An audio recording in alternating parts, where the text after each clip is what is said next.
بسم اللہ الرحمن الرحیم۔ السلام علیکم ناظرین۔ دوستو، آج ہم آپ کو آدم علیہ السلام کی پیدائش کا واقعہ بتانے جا رہے ہیں۔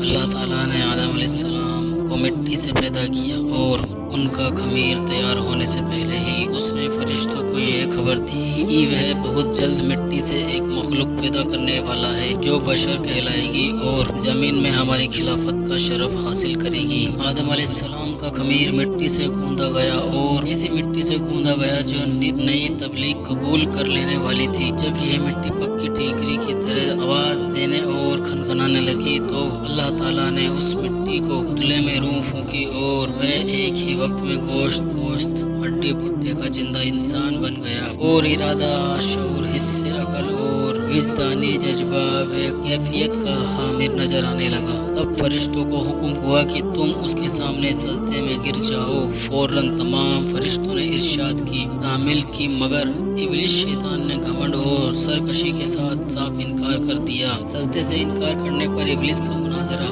اللہ تعالیٰ اگرچہ غیب کا علم رکھنے والے اور دلوں کے بھیدوں تک کو جاننے والا ہے اور ماضی، حال اور مستقبل سب ان کے لیے برابر ہے، مگر اس نے امتحان و آزمائش کے لیے ابلیس شیطان سے سوال کیا، کس بات سے تجھے میں کس بات نے جھکنے سے روکا جبکہ میں نے حکم دیا تھا؟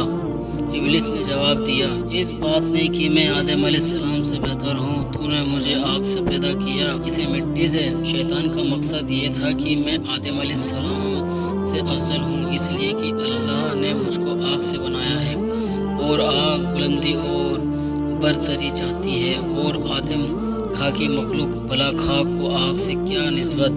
میں تمام حالتوں میں آدم علیہ السلام سے بہتر ہوں، اس لیے وہ مجھے سجدہ کرے، نہ کہ میں اس کے سامنے سجدہ کروں۔ مگر بد وقت شیطان اپنے گھمنڈ میں چور ہونے کی وجہ سے بھول گیا کہ جب تم اور آدم علیہ السلام دونوں اللہ کی مخلوق ہو تو مخلوق کی حقیقت خالق سے بہتر خود وہ مخلوق بھی نہیں جان سکتی۔ وہ اپنے گھمنڈ اور غرور میں یہ نہ سمجھ سکا کہ ارتبا کی بلندی اور پستی اس مادے کی بنیاد پر نہیں ہے جس سے کہ مخلوق کا خمیر تیار کیا گیا، بلکہ اس کی ان صفتوں پر ہے جو کائنات کے پیدا کرنے والے نے اس کے اندر رکھ دیے ہیں۔ بہرحال شیطان کا جواب، کیونکہ گھمنڈ اور غرور کی جہالت پر قائم تھا، اس لیے اللہ تعالیٰ نے اس پر واضح کر دیا کہ جہالت سے پیدا ہونے والے گھمنڈ و غرور نے تجھ کو اتنا اندھا کر دیا کہ تو اپنے پیدا کرنے والے کے حق کے احترام سے بھی منکر ہو گیا،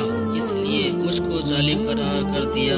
بس تو بس اس سرکشی کی وجہ سے ابدی ہلاک کا ایک حقدار، اور یہی تیرے عمل کا قدرتی بدلہ ہے۔ ابلیس نے مہلت طلب کی۔ ابلیس نے جب دیکھا کہ کائنات کے پیدا کرنے والے کے حکم کے خلاف کرنے، تکبر اور اللہ پر ظلم کے الزام نے ہمیشہ کے لیے مجھ کو اللہ رب العالمین کی آغوش رحمت سے مردود اور جنت سے محروم کر دیا، تو توبہ و ندامت کی جگہ اللہ سے یہ درخواست کی کہ قیامت آنے تک مجھ کو مہلت دے اور اس لمبی مدت کے لیے زندگی کی رسی لمبی کر دے۔ اللہ کی حکمت کا تقاضا بھی یہی تھا، اس لیے اس کی درخواست منظور کر لی گئی۔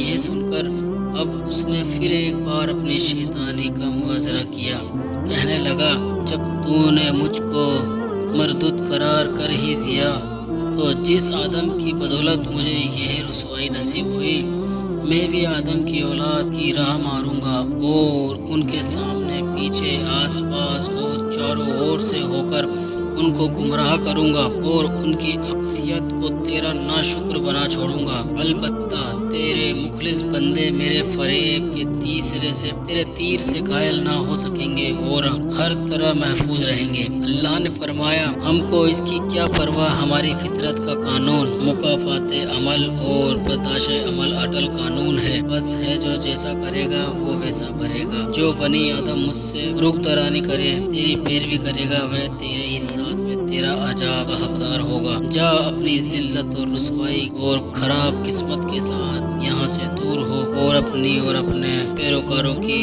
ابدی لعنت جہنم کا انتظار کر۔ آدم علیہ السلام اور دوسرے فرشتے۔ آدم علیہ السلام کی خلافت جیسا کہ پہلے بیان کیا گیا، اور جب اللہ تعالیٰ نے حضرت آدم علیہ السلام کو پیدا کرنا چاہا تو